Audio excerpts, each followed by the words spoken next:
Selamat pagi Bapak Ibu. Sekarang kita lanjutkan materi dengan penggunaan software Manova. Ya, Manova dengan menggunakan software JASP seperti yang tampilan Bapak ini. Bapak Ibu lihat di dalam video ini. Nah, Manova sendiri merupakan perluasan dari ANOVA, di mana dirancang untuk menangani lebih dari satu variabel dependen. Nah, ini adalah metode yang bergantung yang menilai perbedaan antara dua atau lebih variabel dependen berdasarkan satu kelompok variabel kategorika. Jadi kalau ANOVA itu yang regresi itu variabel dependennya metrik, independennya non metrik.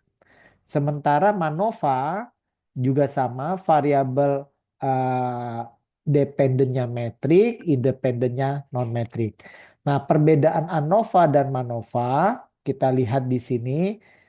Kalau ANOVA itu variabel dependennya hanya satu. Sementara MANOVA variabel dependennya lebih dari satu. Nah, kemudian dari sisi dimensi analisisnya, Bapak Ibu bisa lihat di buku saya halaman 239 mengukur perbedaan antara rata-rata kelompok pada satu variabel dependen. Itu kalau ANOVA. Kalau MANOVA menilai perbedaan rata-rata antar kelompok untuk beberapa variabel dependen yang saling berhubungan secara bersamaan.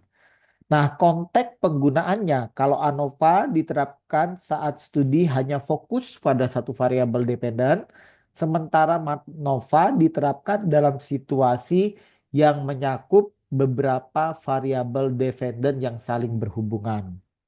Nah, kompleksitasnya bagaimana? Kalau ANOVA lebih mudah dan ideal untuk analisis sederhana dengan satu variabel dependen, sementara MANOVA lebih rumit karena memerlukan studi lebih dari satu variabel dependen dan dapat memberikan data yang lebih lengkap dalam penelitian yang melibatkan keterkaitan antar variabel yang lebih rumit. Ya. Nah, sekarang kita lihat di sini contoh di buku Bapak Ibu halaman 241.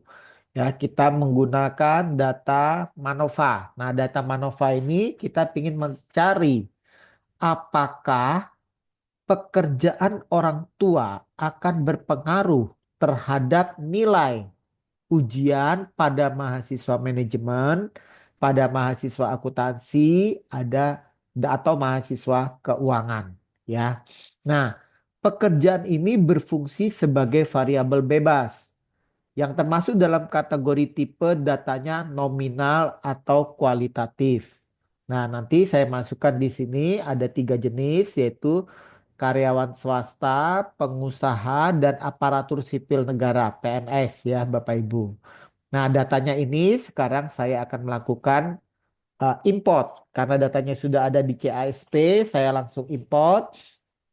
Kita lihat di sini open data, di sini kita ambil data MANOVA. Nah, datanya sudah muncul. Nah, kemudian kita harus melakukan uji asumsi, yaitu normalitas dan homogenitas. Maka kita cari di sini ANOVA. Nah, kita cari di ANOVA, di sini ada MANOVA. Nah, kita klik. Nah, dia bertanya variabel dependennya apa? Nah, variabel dependennya ada tiga. Manajemen, akuntansi, dan keuangan. Nilai ujian mahasiswa manajemen, akuntansi, dan keuangan. Fix faktornya adalah pekerjaan. Kemudian optionnya di sini ada, kita lihat di sini kita pakai homogeneity of covariance dan multivariate normality. Kemudian kita cari misalnya ini ANOVA table ya.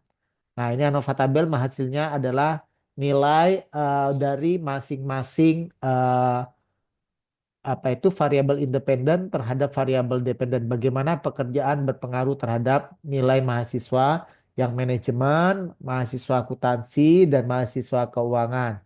Sementara pilih tes untuk melihat apakah pekerjaan ini memang ada beda nggak, mempengaruhi ada perbedaan antara nilai mahasiswa di manajemen, akuntansi, dan keuangan. Nah, asumsinya kita pakai box M dan Sapiro-Wheel ya. Nah, kita mulai dari asumsi terlebih dahulu. apakah data berdistribusi normal? Kita lihat dengan menggunakan Shapiro-Wilk.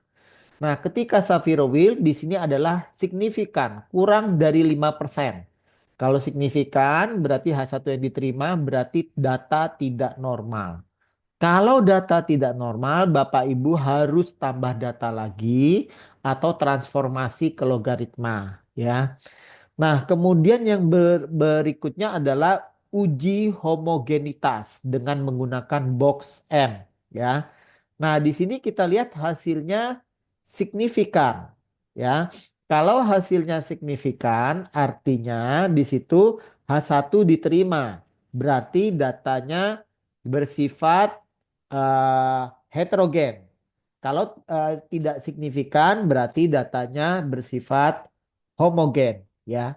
Jadi itu yang kita lihat Bapak Ibu, memang hasil di dalam video ini sedikit berbeda dengan apa yang ada di dalam buku Bapak Ibu di halaman 242. Intinya sama saja. Nah, terus bagaimana? Berarti ini kan heterogen, ini tidak normal. Berarti kita harus uji dulu ini harus lolos. Berarti biasanya tambahkan data atau transformasi logaritma. Nah, kemudian kita ingin melihat apakah pekerjaan itu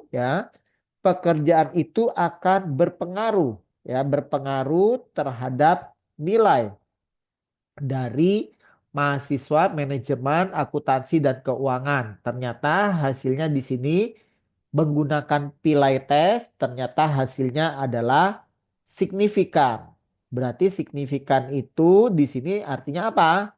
Kalau dia signifikan, berarti pekerjaan orang tua itu berpengaruh terhadap nilai pada masing-masing mahasiswa manajemen, akuntansi dan keuangan. Jadi ini melihat rangkuman semua, apakah kan tadi pertanyaannya apakah pekerjaan itu akan mempengaruhi nilai di mahasiswa manajemen, akuntansi dan keuangan. Dari pilai tes menunjukkan hasil signifikan, P-nya berarti memang ada pengaruh. Nah, kemudian kita masuk ke sub mahasiswa manajemen. Hasilnya juga signifikan. Artinya apa? Memang pekerjaan itu akan menentukan nilai pekerjaan orang tua akan berpengaruh terhadap nilai yang diperoleh mahasiswa manajemen. Begitu pula akuntansi, begitu pula keuangan. Oke, Bapak Ibu, ini cara membaca MANOVA dalam kasus sederhana. Memang sedikit berbeda dengan apa yang ada di tampilan halaman 241 dan 242 ya Bapak Ibu, karena datanya berbeda. Tapi yang kita perlukan adalah bagaimana kita mengoperasionalkan software, kemudian membacanya. Bacalah mulai dari asumsi, kemudian uji besarnya, baru uji parsialnya, ya. Oke, Bapak Ibu, kita akhiri. Selamat sampai ketemu di materi berikutnya.